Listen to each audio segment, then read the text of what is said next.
Chère étudiante, chers étudiants, c'est le deuxième chapitre du cours d'écologie 1 de S3. Il porte sur l'étude des facteurs atmosphériques, le rayonnement et la température. Pour introduire ce chapitre, d'abord quelques caractéristiques de l'atmosphère. L'atmosphère, c'est la couche gazeuse qui entoure la Terre. C'est là où se produit un certain nombre de phénomènes atmosphériques et qui donnent certaines propriétés. Alors tout d'abord, cette atmosphère, ou bien l'air qui entoure la Terre, sa première propriété, c'est que c'est un milieu qui est très peu dense. C'est un milieu qui est très peu dense par rapport, bien sûr, au milieu aquatique qui est plus dense, le milieu aquatique où vivent une autre catégorie d'organismes. Donc ce milieu qui est très peu dense va obliger les êtres vivants à développer des structures de soutien pour rester debout, alors que dans l'eau, étant donné la pression de l'eau qui est plus dense, il ne nécessite pas chez ces organismes d'avoir des structures de soutien plus développées. Alors, dans le milieu atmosphérique ou terrestre, donc ces structures de soutien qui vont apparaître, c'est le cas notamment chez les végétaux des collenchymes et des sclérenchymes, des tissus que vous avez étudiés en S2 en biologie végétale. Chez les animaux, c'est l'apparition d'un squelette osseux chez les vertébrés qui permet d'avoir la posture debout et qui permet donc à ces organismes de pouvoir se maintenir droit dans l'atmosphère. La deuxième exigence liée à ce milieu qui est très peu dense, c'est l'adaptation au déplacement. Alors que les êtres vivants dans l'eau, ils nageaient, ils avaient des nageoires, ils se déplaçaient par des ondulations du corps. Ici, on va avoir un certain nombre d'organismes qui vont développer des membres qui vont devenir des ailes. C'est le cas des oiseaux, un certain nombre d'insectes qui ont donc des ailes pour pouvoir se déplacer et voler dans l'air. Aussi pour le transport de certaines parties des plantes, notamment le transport des pollens, le transport des spores. Et là, c'est un transport qui est plutôt passif. Donc le vol et le déplacement, c'est actif, donc ça demande de l'énergie, alors que le vol passif, c'est assuré par le vent, transport du pollen et des graines par le vent. Bien sûr, beaucoup d'organismes ont développé la marche, comme les hommes, comme un certain nombre d'animaux et des mammifères. Donc, ils peuvent marcher, ils peuvent aussi courir, alors que les organismes marins, ils nageaient. Deuxième caractéristique de ce milieu atmosphérique, c'est que c'est un milieu qui est sec par rapport à un milieu aquatique. La vie, elle est née dans l'eau. Donc, l'eau joue un rôle très très important sur les organismes. Et le fait que le milieu atmosphérique soit sec, il va avoir des conséquences sur les êtres vivants, notamment au niveau de la reproduction. On va apparaître, notamment aussi bien chez les végétaux que chez les animaux terrestres, toutes les questions pour la pollinisation des fleurs, l'apparition des fleurs, l'apparition des œufs durs. Et les œufs durs, c'est une recréation d'un milieu aquatique pour le développement des fœtus. Et chez les humains, bien sûr, et les mammifères, vous avez le développement de l'utérus, qui est un milieu aquatique qui assure le développement du fœtus jusqu'à sa naissance. Donc, on ne peut pas éloigner la vie de l'eau, et donc obligation pour beaucoup d'êtres vivants de développer des adaptations pour pouvoir vivre dans un milieu terrestre loin de l'eau. Enfin, c'est un milieu qui est transparent. Un milieu qui est transparent, donc il permet le passage de la lumière qui provient du soleil, et ça permet bien sûr chez les organismes terrestres la possibilité de photosynthèse et la production de matières organiques par les végétaux qui vont assurer l'alimentation de toutes les chaînes trophiques de ce monde. Alors, ce milieu, ce qui caractérise, c'est il est gazeux, donc c'est de l'air. Il est composé à 78% de diazote, c'est-à-dire de l'azote, N2, 21% de dioxygène, l'oxygène, et aussi des gaz en concentration plus faible, notamment l'argon, le dioxyde de carbone, le CO2 et des traces d'autres gaz. Donc vous avez sur le schéma donc ces proportions de la composition gazeuse de l'atmosphère. Donc c'est essentiellement de l'azote qu'il faut retenir, essentiellement dans les couches de l'atmosphère. Mais dans les couches basses, vous avez beaucoup d'eau sous forme de vapeur d'eau, sous forme de nuages. Donc c'est des petites gouttes d'eau en suspension. Et donc là, ce sont d'autres. Alors, si on veut analyser dans le détail, dans ce tableau, vous avez les deux grandes catégories de gaz qu'on trouve dans l'atmosphère. Tout d'abord, des gaz qui sont dits à concentration fixe. C'est le cas de l'azote, de l'oxygène, de l'argon. Comme vous pouvez le constater, leur concentration est fixe et ne varie pas. Puis vous avez une autre catégorie de gaz qu'on trouve dans l'atmosphère, qui sont des gaz à concentration variable, notamment le dioxyde de carbone, le CO2, notamment l'eau, H2O, qui sont des gaz dont la concentration varie. Alors, sa concentration varie. Par exemple, l'eau, il varie en fonction s'il y a de l'évaporation ou pas. Est-ce qu'on est dans le Sahara ou bien dans des zones très humides. Donc, la teneur en eau dans l'atmosphère, il est variable en fonction de notre situation et en fonction des saisons. L'hiver, généralement, il est plus humide que l'été qui est de l'air sec. Le CO2, c'est pareil. Le CO2, c'est un gaz qui provient de la combustion ou bien de la respiration des organismes, ou bien la combustion du charbon, ou bien du pétrole qui sont fossiles. Et bien sûr, c'est en fonction de l'activité humaine, ces gaz vont varier au niveau de leur concentration. Alors, quelques rappels fondamentaux avant d'entamer ce chapitre. Tout d'abord, une loi physique qui dit que tout corps qui absorbe de l'énergie, cette énergie bien sûr qui vient du Soleil, il réémet une partie de cette énergie. Donc, chaque corps, il n'absorbe pas la totalité de l'énergie. Il va en absorber une partie et il va émettre dans une longueur d'onde, c'est la caractéristique des radiations. Vous avez étudié ça en physique. Il va émettre dans une longueur d'onde qui est inversement proportionnelle à sa température. Comment ça? Un corps chaud, il émet dans des longueurs d'onde très courtes. C'est le cas du Soleil. Le Soleil, c'est un corps qui est très chaud, la température du Soleil est aux alentours de 5000 degrés, et bien sûr, il émet dans des longueurs d'onde très très courtes. L'atmosphère ou bien la Terre, ce sont des corps froids, la température est de l'ordre de 25 degrés en moyenne, et bien sûr, ils vont émettre dans des longueurs d'onde grandes. Donc, un corps froid, il émet dans des longueurs d'onde grandes, un corps chaud, il émet dans... Autrement dit, les longueurs d'onde courtes sont plus énergétiques que les longueurs d'onde qui sont longues. Un autre rappel, c'est que si on prend les gammes de toutes les radiations, vous les avez sur ce schéma en bas, donc ce n'est pas la peine de vous pouvez les lire. Dans cette gamme, l'homme en tout cas, il ne peut voir qu'une partie. C'est ce qui est au-dessus de cette partie numéro 2, ce qu'on appelle la lumière visible. Cette lumière visible, il est comprise entre le violet, qui est en couleur avec des longueurs d'onde très courtes, entre 380 et 420 nanomètres, et on voit le rouge qui est le maximum qu'on peut voir avec une longueur d'onde de 780 nanomètres, avec donc des longueurs d'onde. Donc c'est le violet qui est le plus énergétique parmi la lumière qu'on voit, et le rouge, ce sont des couleurs moins énergétiques. Bien sûr, on ne voit pas l'ultraviolet et on ne voit pas l'infrarouge.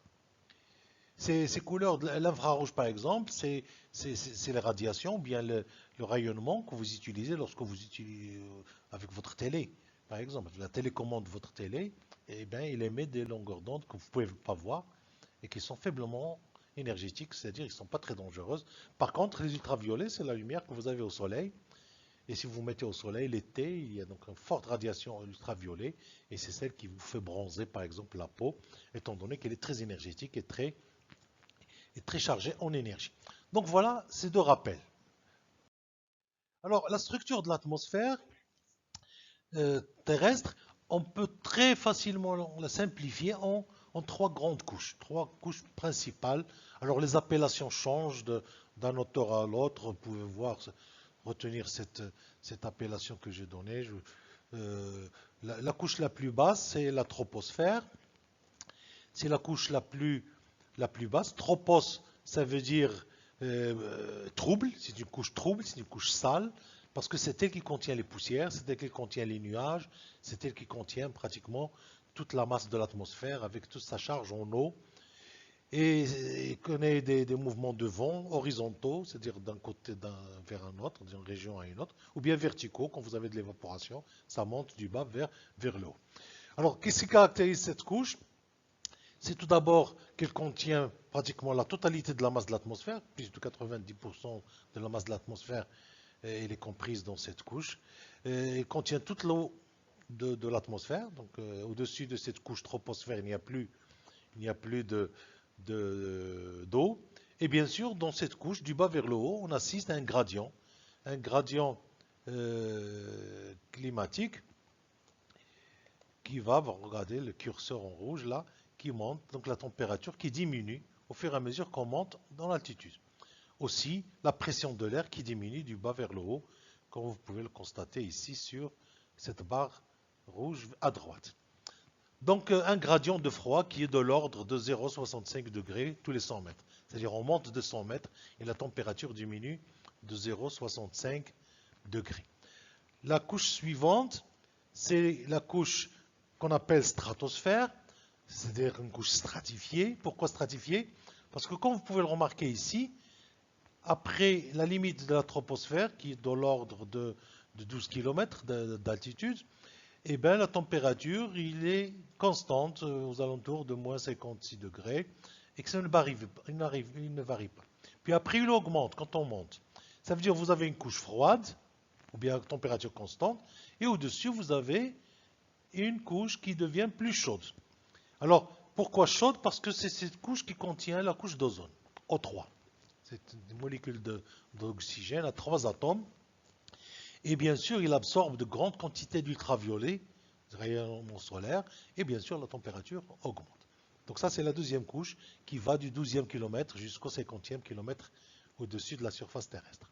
Enfin, une couche supérieure, beaucoup d'auteurs l'appellent soit la thermosphère, ou bien la mésosphère, ou bien la haute atmosphère. Et bien cette couche contient des gaz très légers, très rares, l'hélium, l'hydrogène. Et c'est une couche qui absorbe, étant donné la plus haute, il absorbe de grandes quantités d'UV, d'ultraviolet du soleil, qui vont augmenter sa température et qui vont, donc c'est pour ça qu'on l'appelle thermomètre, et les ions hydrogène, quand ils sont exposés aux ultraviolets du soleil, ils vont perdre leurs électrons, et bien sûr l'hydrogène va se charger positivement, et ce qui fait cette couche, on l'appelle aussi l'ionosphère, c'est-à-dire qu'il est chargé électriquement. Alors, comme vous pouvez le constater, la Terre, il est protégé par plusieurs enveloppes. Vers le bas, c'est la troposphère. Au-dessus, c'est la stratosphère avec une couche de l'ozone. Et enfin, cette couche électrique et chaude qu'on trouve au-dessus. Et bien sûr, après, c'est l'espace interstellaire qui ne contient plus de gaz. Alors, autrement dit, si on veut simplifier la chose, un rayon de soleil qui arrive à la limite supérieure de l'atmosphère, c'est-à-dire à ce niveau-là, est-ce qu'il va arriver intact à la surface terrestre? Pas du tout. Une bonne partie de l'énergie va être absorbée par la thermosphère, il va être absorbé par l'ion et chargé électriquement ces ions. Une autre partie va être absorbée par la couche d'ozone ici. Et après, vous aurez beaucoup de nuages qui vont absorber aussi de l'énergie. Et enfin, une partie qui va arriver à la surface terrestre qui est très très diminuée par rapport aux premières. Alors, la constante solaire, c'est cette quantité d'énergie qui arrive justement à la limite supérieure de l'atmosphère et qui n'a pas subi de modification. Autrement dit, cette énergie qui arrive là, voilà, sur ce cercle autour de la Terre, et cette énergie-là, c'est elle qu'on appelle la constante solaire, à ce niveau-là. Il n'a pas encore été absorbé par les éléments qui composent l'atmosphère.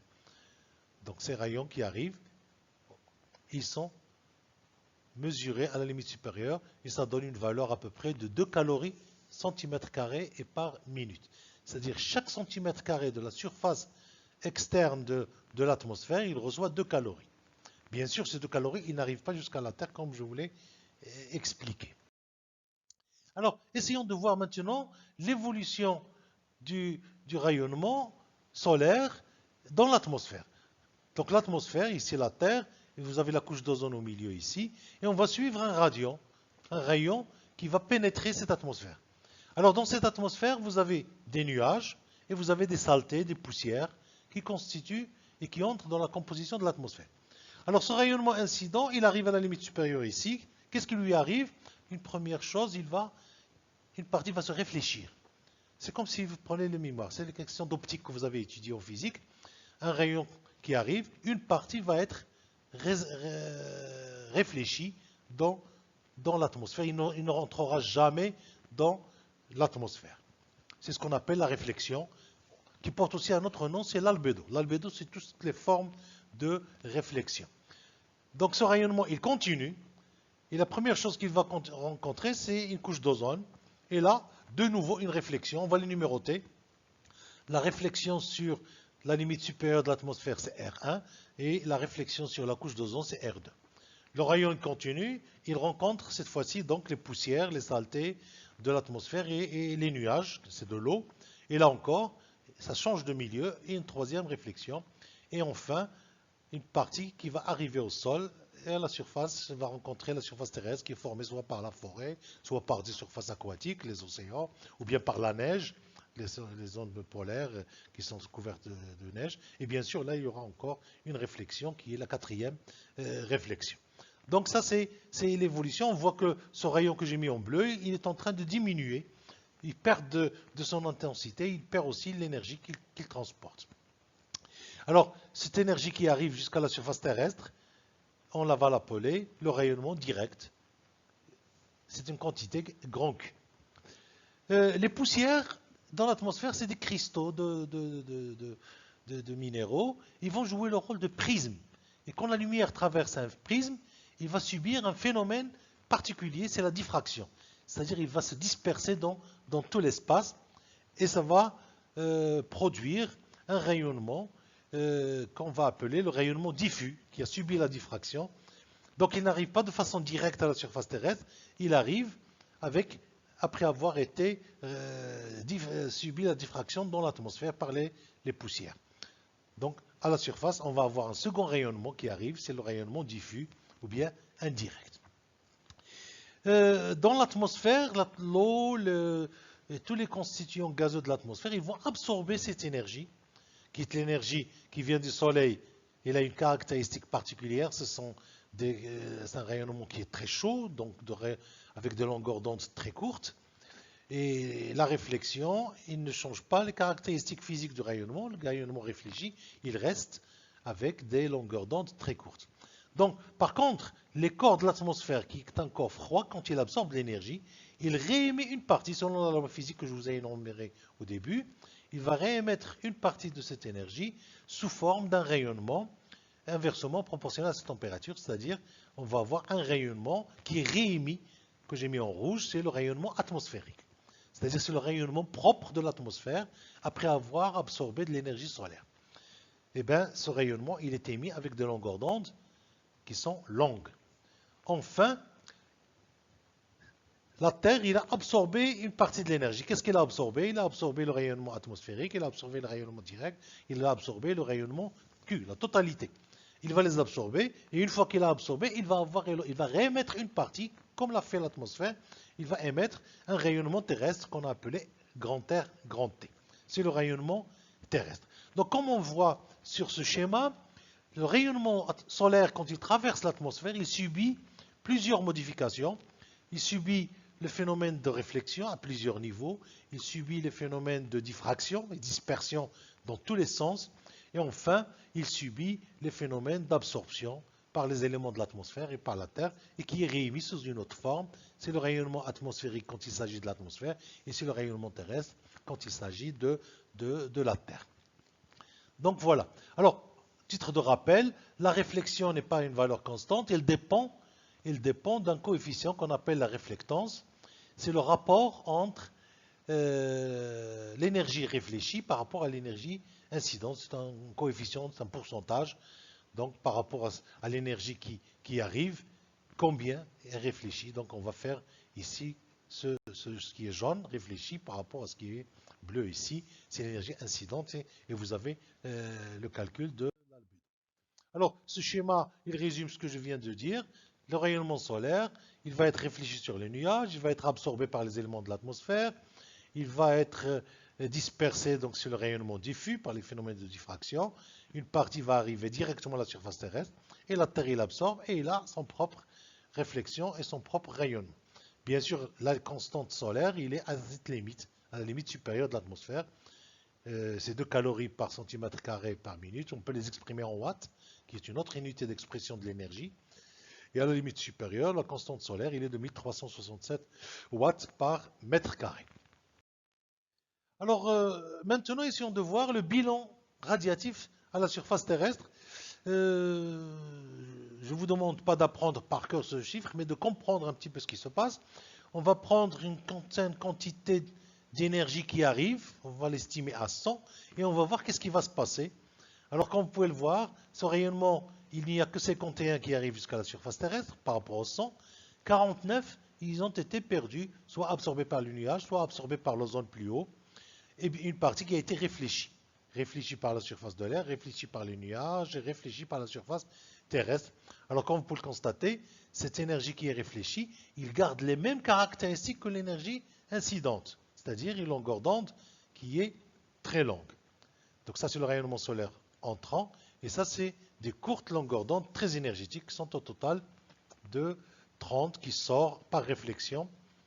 Et bien sûr, il y en a 19 qui ont été absorbés par les composants de l'atmosphère, l'ozone et les nuages. Alors, bien sûr, comme vous pouvez constater, il y en a entre qui entrent, il y en a 30 qui sortent. Normalement, si rien ne change, la Terre, il a gagné plus d'énergie qu'il en a perdu. Avec toute son histoire géologique, il aura chauffé, il aura surchauffé même. Or, ce n'est pas le cas. La température, elle est restée constante à la surface terrestre. Ça veut dire quoi? Ça veut dire que sur les 100 qui entrent, il y a forcément 100 qui sortent. Donc il y a un équilibre.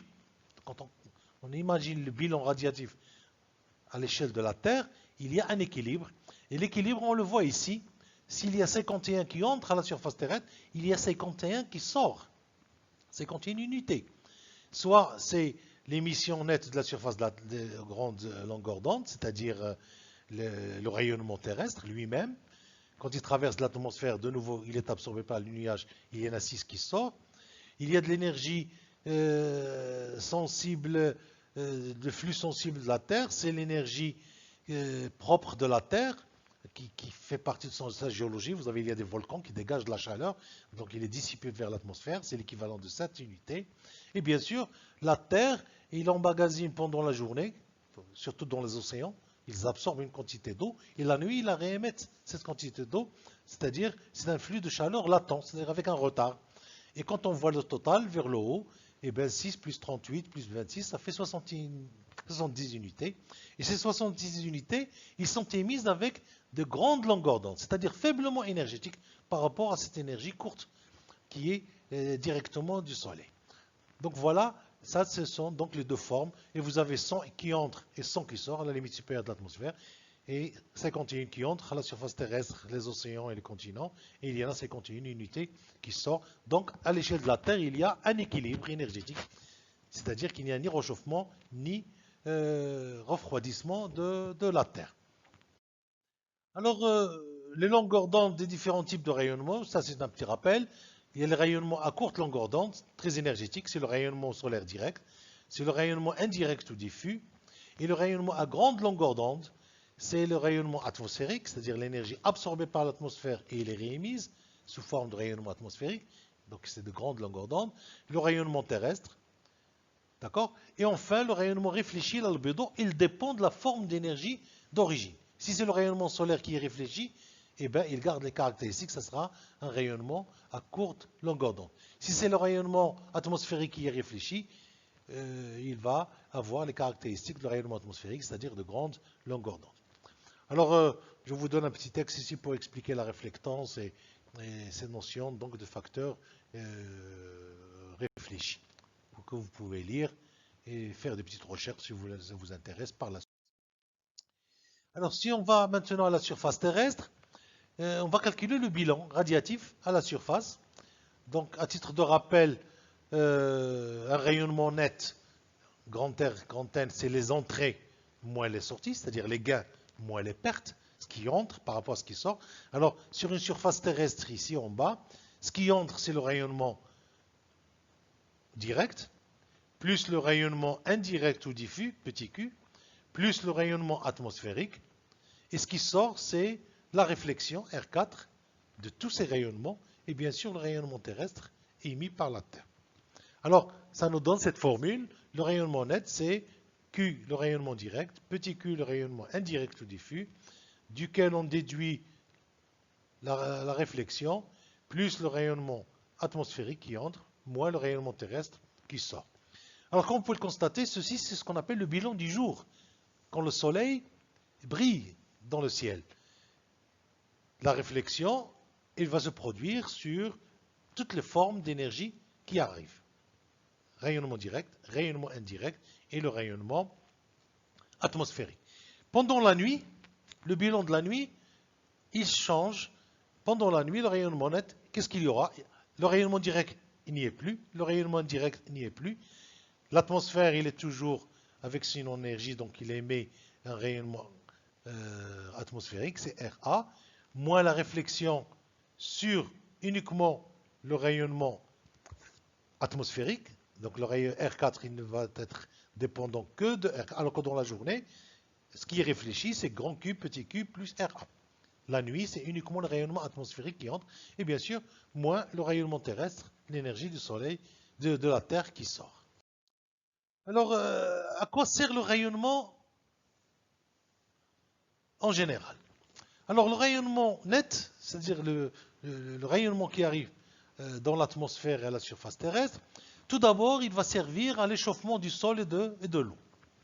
Donc, une bonne partie de l'énergie qu'on reçoit du soleil, il va réchauffer le sol, c'est-à-dire la surface de la Terre, il va réchauffer les océans, et c'est ce qui va permettre des températures favorables pour la vie sur la Terre.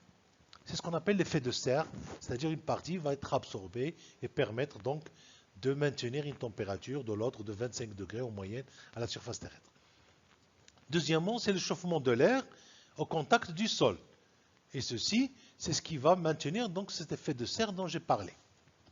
Donc, premièrement, maintenir cette température parce qu'il y a de l'énergie qui va être absorbée par l'atmosphère et par la Terre. Deuxièmement, ça va maintenir cet effet de serre. Quand vous entendez effet de serre, ne pensez pas que c'est quelque chose de négatif. L'effet de serre, c'est un phénomène naturel à la surface terrestre. C'est lui qui permet la vie, parce qu'il maintient cette température favorable. Une partie de l'énergie reçue du Soleil, il reste dans l'atmosphère et qui maintient la température constante de l'atmosphère et qui assure la vie. Troisième destinée, c'est l'évaporation de l'eau sur les surfaces aquatiques. Cette évaporation, c'est elle qui permet que le cycle de l'eau puisse fonctionner.